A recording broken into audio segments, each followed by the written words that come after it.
Šādi 200 000 zandartu mazuļi pierod pie temperatūras maiņām, lai pēc brīža dotos Ventspils novada Puzes ezera dziļumos.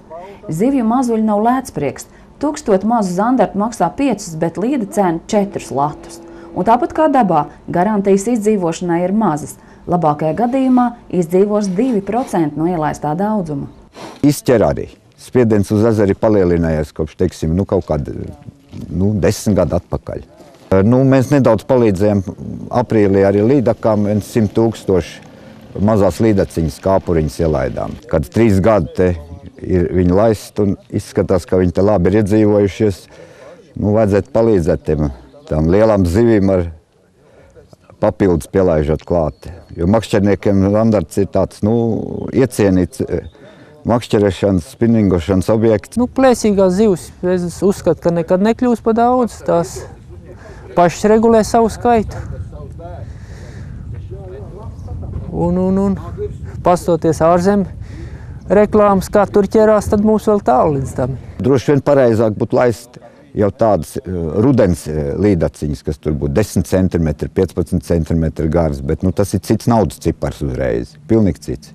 Latvijā zivu audzētavu nesot maz. Uz Puzi zandartu mazuļus ved no Liepājas rajona. Es audzēju līdakas, zandartas, līņus, karpas, orfas.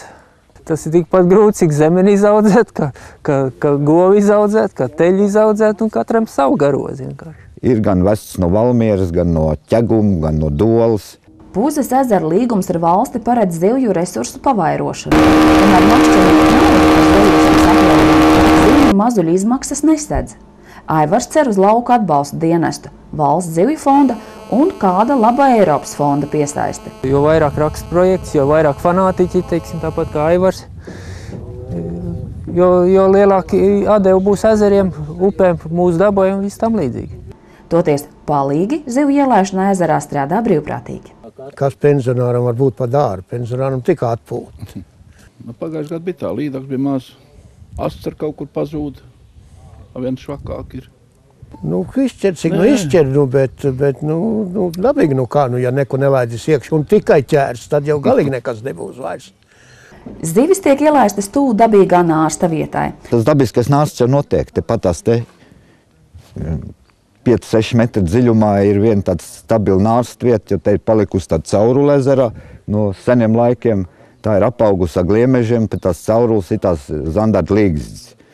Un tur notiek nārsts un, es nezinu, tēvs vai māte, bet viens no vecākiem viņus sargā kaut kādu brīdi. Līdaka kāpuri to nevar laist ārā vienā vietā, jo līdaka nestaigā, viņi turpat vien uzturās un sāk vienu otru ēst nost.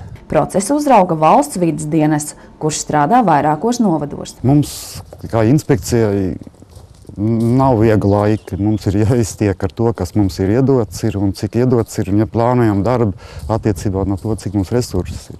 Pievērst uzmanību tiek tieši tādām upēm un ezeriem, kur ir vislielākie zivju resursi. Šajā gadā bija zivju resursiem arī bija liela zaudējuma nodarīta daudzās vietās no dabas, no lielās ziemas, kur bija biezā ledus kārta, kur nepasargāja zivs. Pateicoties plašākai informācijai, makšķernieki Latvijā esot kļuvuši apzinīgāki. Tomēr ir vēl pārkāpumi. Raksturīgākie pārkāpumi jau ir, kad cilvēki cenšas ielikt kādu zivju tīklu. Zivju tīklu ir brīvi brīvi var iegādāties makšķernieku veikalos, un neviens šķērslis nav viņu iegādāties. Šomēnes Puzes ezerā ielaistie zivju mazuļi jau rudenī būšot pieņēmušies augumā. Gonda Pornieciņš Žodziņš, Ventspils televīzija.